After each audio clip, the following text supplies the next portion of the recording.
Today on Blue 58, after their Week 6 win over the Bears, the Packers are shuffling the deck chairs on defense again, cutting a corner they just signed. But here's a thought related to that. What if this defense is actually good?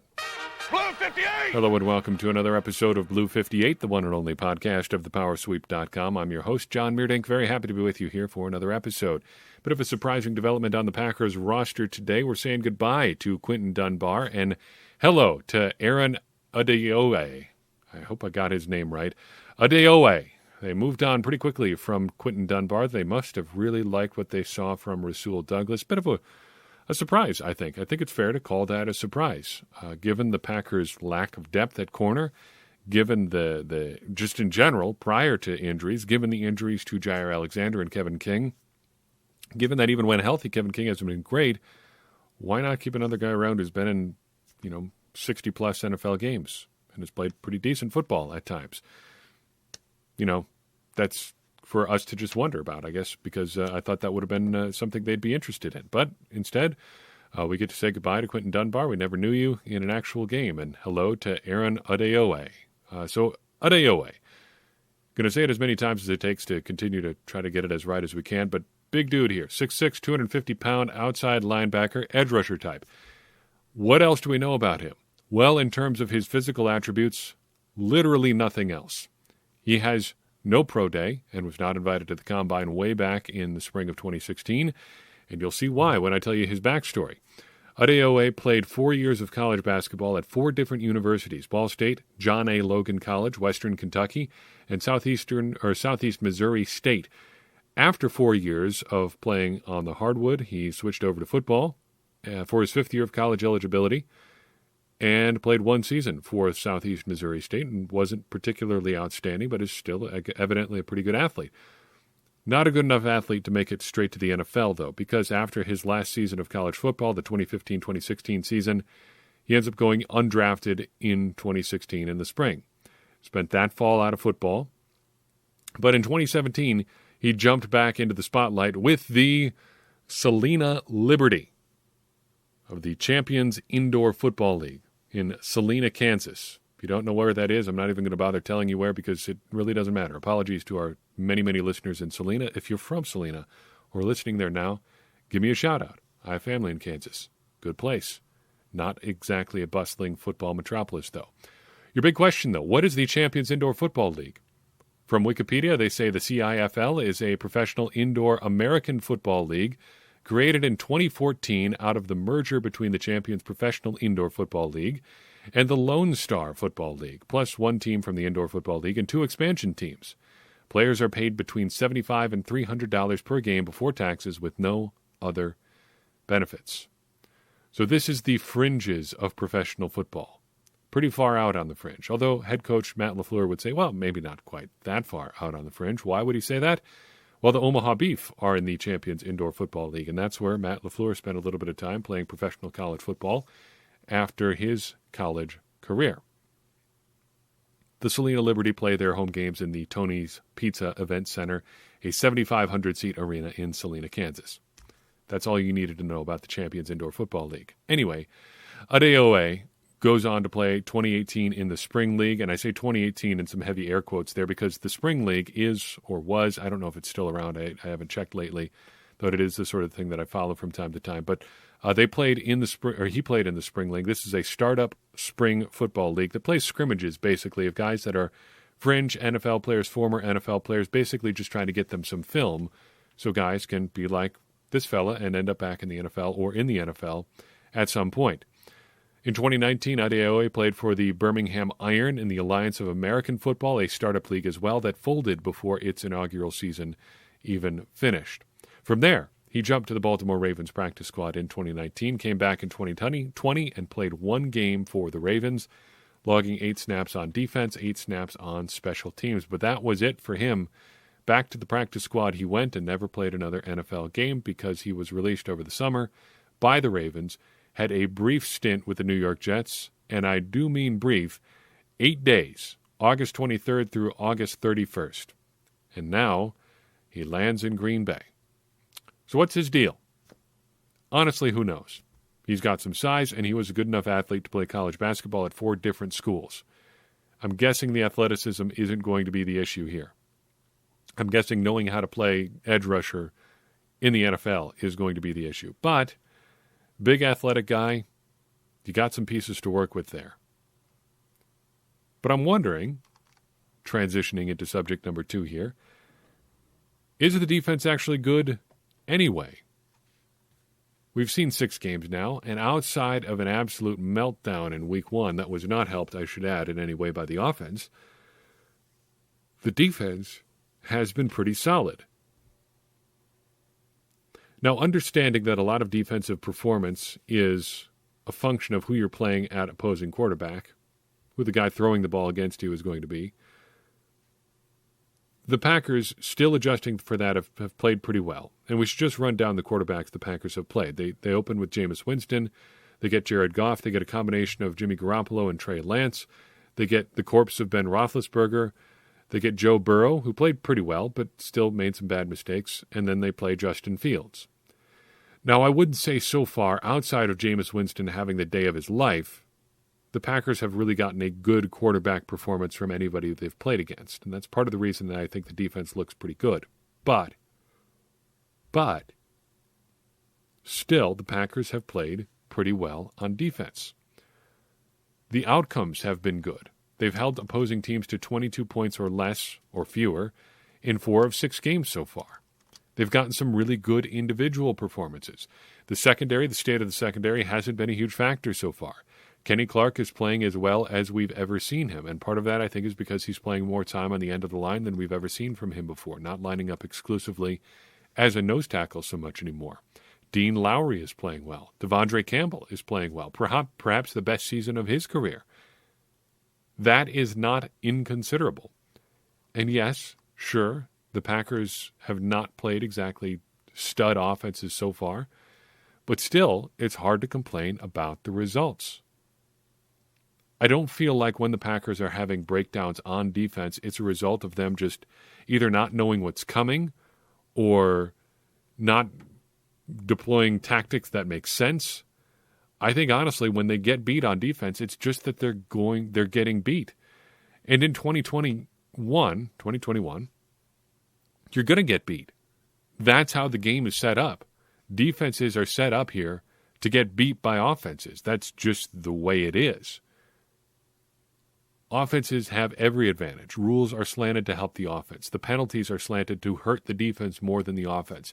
The key positions on offense, quarterback, guys catching the football, are protected to a degree that there's very little the opposing defense can do to try to slow them down in a way that doesn't get penalized.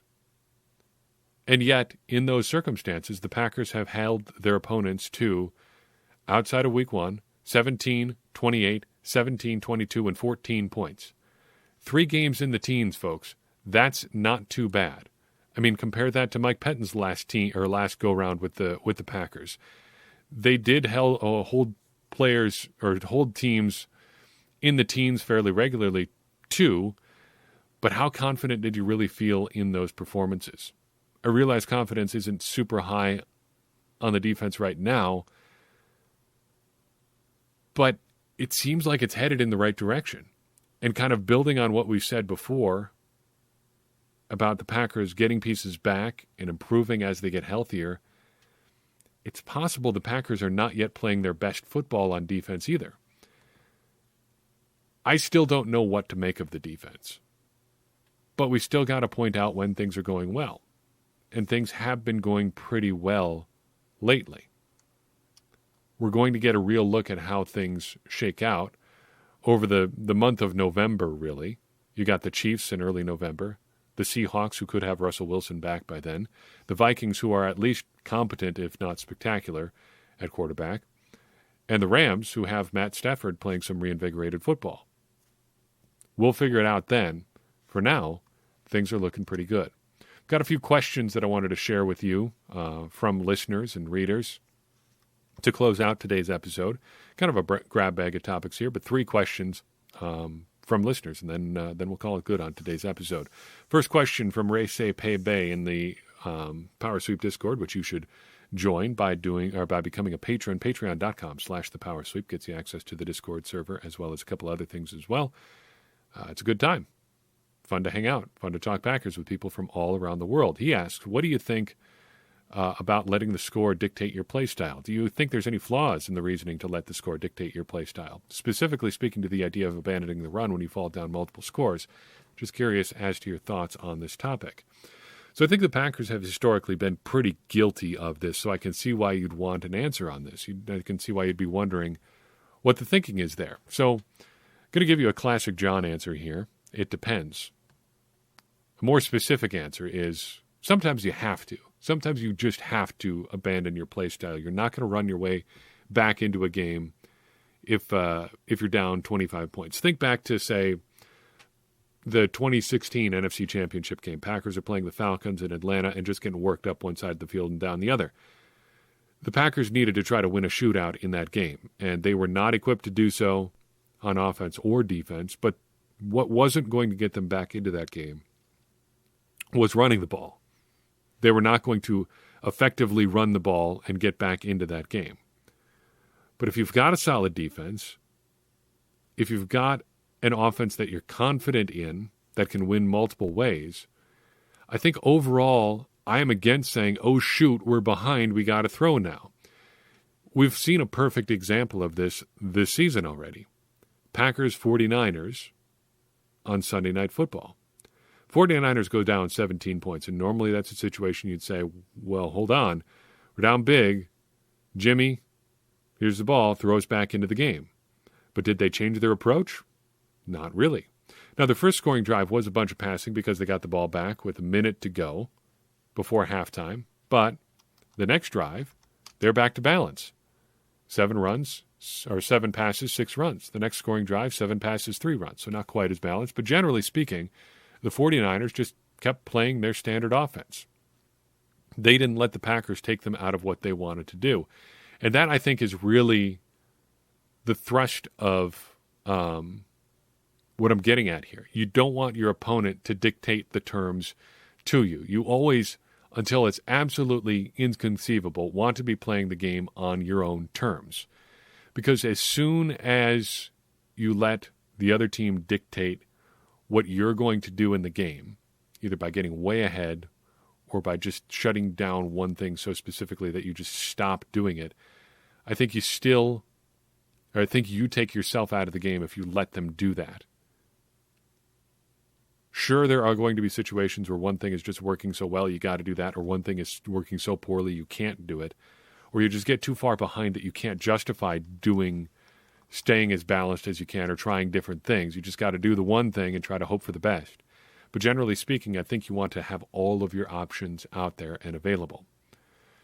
Koftek in our Discord server is up next. This question a bit more general, but in 2 Packers games, the booth has talked about the difference in rules between college and NFL and how it can be hard to change the way you play sometimes. Does the NFL try to influence the college rules to make it easier for the players by making it more like NFL rules? Good question.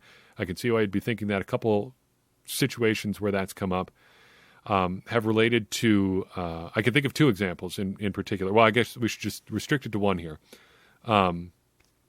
just to not bog down the question. But there was a play, it was either in the Packers game or the game that came immediately after the Packers game, where there was an illegal man downfield for a team that wasn't the Packers.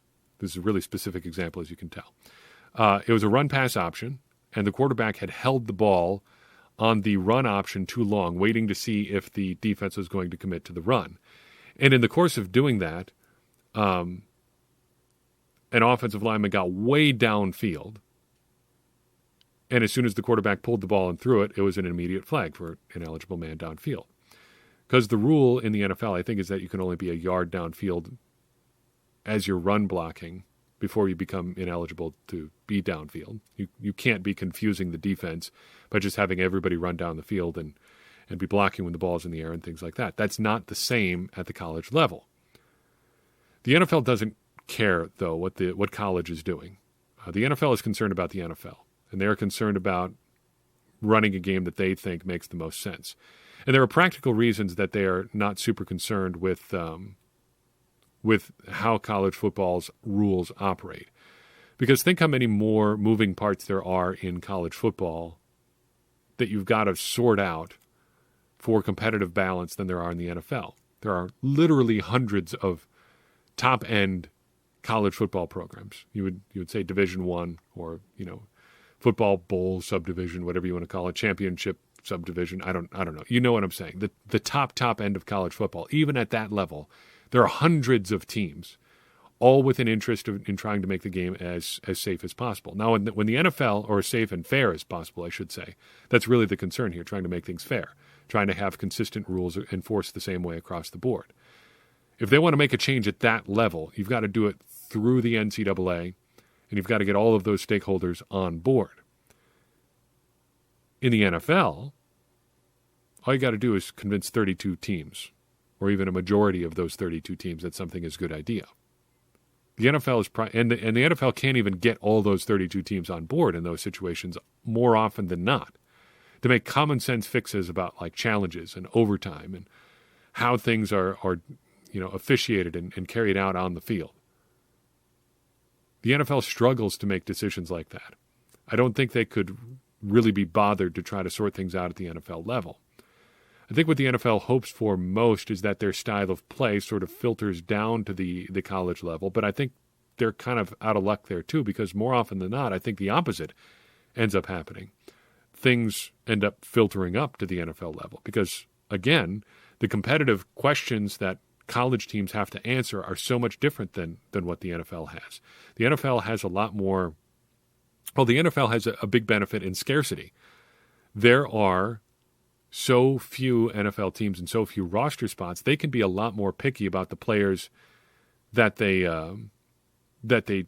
take and get on their team and use to run their philosophies. In the NFL or in the NCAA in college football, there's, again, hundreds and hundreds of teams. And the very best guys can go, 90 at a time to a big power program like, say, Alabama or another SEC school. And a lot of times, other schools just end up dealing with the scraps. So they've got to sort out how they win in whatever way they can. And that's why you end up running weird offenses like, the triple option or any of the things that we talk about in Blood, Sweat, and Chalk this spring and summer. Any of those sorts of things that are present at the college level that aren't so present in the NFL are mainly because of what the players are able to run. What players you have that can execute your schemes. What schemes will fit your players. The NFL doesn't have that problem. They can pick from all the players and fit exactly what they want into their system. So the NFL isn't really super concerned with trying to influence college football in that way. The NFL is probably more concerned with how the NFL or how the college game is played affecting what they do at the NFL level. Certain offenses, certain defenses filtering up to the NFL, and NFL teams having to react accordingly. Final question here from Serb Packer, writing all the way in from Europe today. What's the reason for poor officiating quality throughout the NFL? The fact that refs aren't professionals, i.e. full-time employees in the NFL. It also seems like the guidelines have been given this year to discourage teams from using red flags, that is, challenges. It's like they're being told everything that's been given is unlikely to change, so just deal with it. Good questions here on officiating, something that's come up a lot here through the first 6 Packers games so far. Let's answer the second one first. This may be conspiracy, this may be tinfoil hat type stuff, but I'm convinced that the NFL is 100% downplaying challenges. They do not want coaches to challenge plays. Plays are overturned so infrequently now that it almost is just a waste of a timeout to even bother. Unless something is so immediately apparent in its incorrectness, you shouldn't even bother. If things are close at all, don't even throw that flag. Just take what you've been given. I think that's the implicit or maybe explicit message the NFL is trying to send here, because challenges slow down the game. They kind of undermine the authority of the refs on the field. It just ends up being a headache for teams to deal with. As to the quality of the officiating, I think there are a few things at play here. And most of them, unfortunately, are out of the refs' control. And this is why while being frustrated with the officiating, on a near weekly basis, I'm still sympathetic to refs for a few reasons. It's not because refs aren't professionals. Let's dismiss that right away, because these are things that people should be able to get right. You know, you watch a college football game. I shouldn't even say college. You watch a high school football game. Every ref out there is an amateur. This is a part-time gig for them at best. But they can competently officiate a game. At the very least, they're not making mistakes on the regular that are worse than what we're seeing on Sundays. But there are mistakes being made. And why does it look like the officiating quality is so poor in the NFL? First and most obviously because it is. But for 4 other reasons, there are a lot of things that can make the officiating quality. Here are, I guess I should say, 4 other reasons. All of them, in my opinion, out of the control of the refs. First, the NFL rule book is huge. I'd encourage you, if you haven't, to look up both the NFL rule book and the NFL game operations manual. Check them out. Google them. You'll be able to figure it out. The rule book is so dense and filled with examples, exceptions, plus the actual text of the rules itself. It's easy to see why things might be inconsistently interpreted. It's easy to see why mistakes could get made, because the sheer weight of information they have to deal with is so, I guess, onerous that it would almost be more surprising if guys didn't make mistakes. I think a second reason that officiating quality looks so poor is that we've been conditioned to think they can get everything right. Generally, I'm in favor of replay reviews, but using replay reviews has shown us in ultra-high definition, super slow motion vision, exactly what goes on in an NFL play. And refs do not have ultra-high definition vision, and they do not have the benefit of officiating the game in super slow motion. So review shows us what they can get right, but it should also show us how hard it is to get everything right. And just the existence of having review in place kind of gives us the idea that everything should be right, or could be right, if these guys were just competent. But they're human beings still, and the limits of what you can do even with replay still makes it impossible to get everything right. Thirdly, and related to the previous point, NFL broadcasts condition us to think that refs are stupid, and it consistently undermines the product on the field to a degree that is extremely frustrating with me. So think about what we see here. A play happens, it's controversial. A coach is steaming mad on the sideline, so he throws his red flag. We go into the broadcast booth, super slow motion replay, guys getting blown up, helmet-to-helmet hit. Does he maintain possession? Stuff like that. What do the broadcasts do? It's not just the 3 guys that are in the booth. What happens? We got to bring in our rules expert. And our rules experts are almost always saying, here's what they're getting wrong on the field. Here's why this was the bad call. Here's why, even if they correct this, they should have gotten it right in the first place. The implicit message here is the guys on the field aren't doing the correct job. The broadcasts are telling us that the refs are dumb and that you're right at home for thinking they're dumb. That's a problem. And it's not a problem that the refs can really control.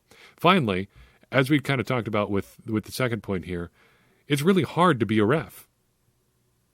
You're dealing with 22 highly athletic NFL players moving at absurd rates of speed, going all different directions all the time, with 70,000 fans screaming at you. I mean, how many of us could get all the calls right in those situations? Very few, I would imagine. I certainly could. Could not. Couldn't is what I was going to say. I certainly couldn't. I do not want to be a ref because I know I'd be terrible at it. That's why I do this instead. I can be reasonably good at this. I couldn't officiate an NFL game competently. It's really, really hard to do. But even acknowledging that all of these things are making refs' jobs more difficult, making us think that their job is easier than it should be, the reffing should still be better in 2 areas. First, The NFL has to figure out how many calls it wants over the course of a game. And what I mean by that is it's got to decide what's a penalty and what isn't. What are we really going to spend time officiating? Holding, offensive or defensive, pass interference, player safety type stuff? Which of those really needs to be a penalty, and to what degree? I personally really enjoyed last year when the NFL basically said, hey, don't call holding anymore unless a guy gets absolutely necktied out there on the field. I thought it sped up the game. I thought it made a more visually appealing game. I thought it basically just allowed offensive lines to play how they wanted to play to begin with. It was great. But that was seemingly a one-time thing. The NFL's got to decide what needs to be called and when. Because it seems like some days you get 5 penalties between the two teams and some days you get 15. And related to that, the second thing that they really need to improve is consistency. What is a penalty and what isn't? Okay, if you're going to call holding, what's a hold and what isn't? If you're going to call defensive holding, what's a hold and what isn't? Last year's NFC Championship game is a perfect example. And this is a technique that the Legion of Boom Seahawks employed to absolute perfection. What they decided, Seattle this is we're just going to be extremely physical all the time. Every single play, we're going to be grabbing and pushing and shoving, beating up receivers as they go down the field. And we're going to say, all right, if you want to call defensive holding every single play, that's what you're going to have to do, because we're going to do it every single play, and we're going to dare you to call it, and when you do call it, we're going to be in your face, screaming at you, making you wish that you hadn't called it. That is exactly what the Tampa Bay Buccaneers did to the Packers. They held and pushed and shoved on every single play, and they got away with it. And if you're going to be able to get away with it, you're stupid to not do it. And it worked to the tune of one interception in a key situation late in the first half that led to the Brady bomb over Kevin King. And it resulted in a 3-and-out. Both times, Allen Lazard was blatantly held. There was a hand inside his shoulder pads, tugging at the neck of his jersey. And yet it was not called. But Kevin King gets called, not for a hold. He didn't get called for holding. Look it up. Look this up. I've said this before, but look it up. Kevin King did not get called for holding. He did not get called for grabbing Tyler Johnson and pulling on his undershirt, that picture that you always see, that gif that you always see. He got called for pass interference when the ball was in the air. What's a penalty? What isn't? Can we rely on the refs to make consistent calls? That's the sort of thing that we need to have figured out in the NFL, and that's what's going to make officiating better and feel better in general. So I've got for you on this episode. I appreciate you listening in. I'd appreciate it even more if you would share this episode and all the ones like it with somebody you think would enjoy it as well. That's going to help more people find the show and get more people involved in this conversation we're having around the Green Bay Packers, which in turn is going to help all of us, me included, become smarter Packers fans. And as I always say, smarter Packers fans are better Packers fans, and better Packers fans are what we all want to be. I'm your host, John Meerdink. We will see you next time on Blue 58.